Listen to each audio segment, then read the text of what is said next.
E se, por trás de tudo que a gente vive, de tudo que a gente chama de realidade, existisse um único segredo? Um princípio fundamental que governa absolutamente tudo, uma ideia tão radical que, se for mesmo compreendida, pode virar de ponta cabeça o jeito que a gente vê o mundo. Vamos começar por aqui. A base de toda a filosofia de Neville Goddard está nessa frase, que é direta e, uau, muito poderosa. Pensa bem nisso. A ideia de que o mundo que a gente vê lá fora não é a causa, mas sim o efeito. Ele é um espelho. E o que esse espelho está refletindo? A nossa própria consciência. Para a gente conseguir desvendar essa ideia a fundo, a nossa base aqui são os próprios escritos do Godard, compilados na série O Despertar da Consciência. Vamos explorar juntos como esse conceito é construído passo a passo, direto da fonte. Então vamos lá, direto para o primeiro grande pilar. Essa ideia de que a realidade é, na verdade, uma criação interna. Olha, aqui a lógica comum é totalmente invertida. A gente costuma acreditar que as circunstâncias lá fora, a economia, a família, a sorte, é que determinam como a gente se sente por dentro. Goddard diz que é o exato oposto. É o nosso estado de consciência que cria e atrai as circunstâncias. Acreditar em causas externas, para ele, essa é a maior ilusão de todas. E isso nos leva direto ao conceito mais central e talvez mais controverso de todos, a verdadeira natureza do poder criador. Um poder que Goddard identifica com uma expressão muito simples: eu sou. Mas antes de avançar, é super importante a gente definir o que é consciência nesse contexto, tá? Não é só o estado de estar desperto. Para o Goddard, a consciência é a matéria-prima primordial. É a única realidade da qual tudo, absolutamente tudo, emerge. É como se fosse a luz que, ao se manifestar, cria tudo que existe.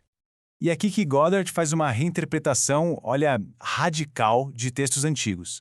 Ele não vê essa passagem como a nomeação de um Deus externo, lá no céu. Para ele, essa é a própria definição da força criadora, a pura consciência de ser. Eu sou seria o nome do Criador, e esse Criador vive dentro da consciência de cada um de nós.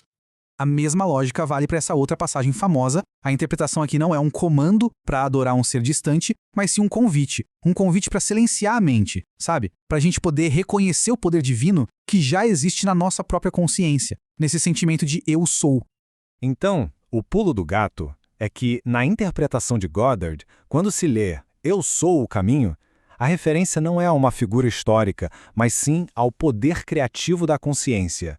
A consciência de ser, o eu sou, é o caminho para uma nova realidade. É o poder que transforma desejos em fatos. E essa ideia aqui é brilhante para ilustrar a relação entre o potencial e o que a gente manifesta.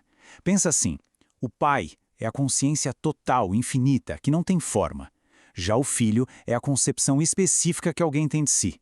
Rico, pobre, saudável, doente.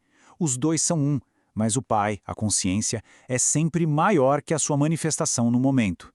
Ok, a teoria é fascinante, né? Mas como exatamente essa consciência interna consegue moldar o mundo externo? Vamos dar uma olhada no mecanismo por trás dessa criação. A resposta, segundo os escritos de Goddard, não está só no pensamento intelectual, na lógica. Não, a chave, o segredo mesmo, está no sentimento. O sentimento é a linguagem que o poder criador entende, é o que dá vida às nossas ideias. O subconsciente, nessa filosofia, é visto como um solo fértil, a oficina da criação.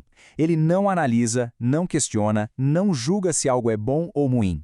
Ele simplesmente aceita como verdade aquilo que é impresso nele com sentimento.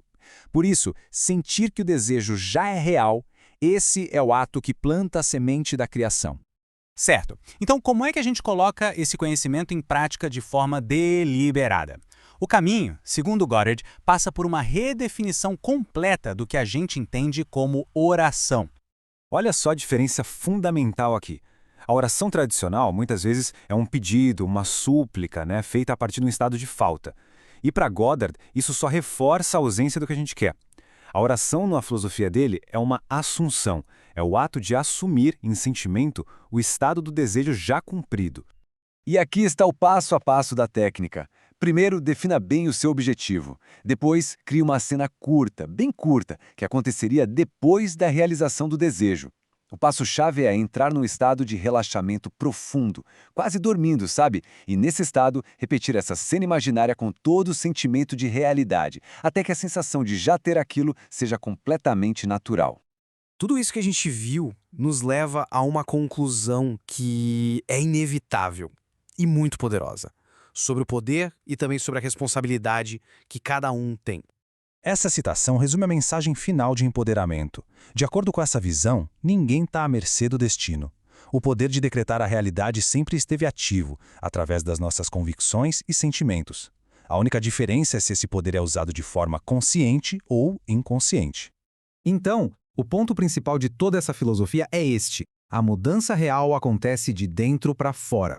Tentar mudar as circunstâncias externas sem antes mudar a consciência interna é como tentar mudar o reflexo no espelho sem mudar o objeto. É preciso primeiro alterar a concepção que temos de nós mesmos e o mundo, como um espelho fiel, não vai ter outra escolha a não ser refletir essa nova imagem.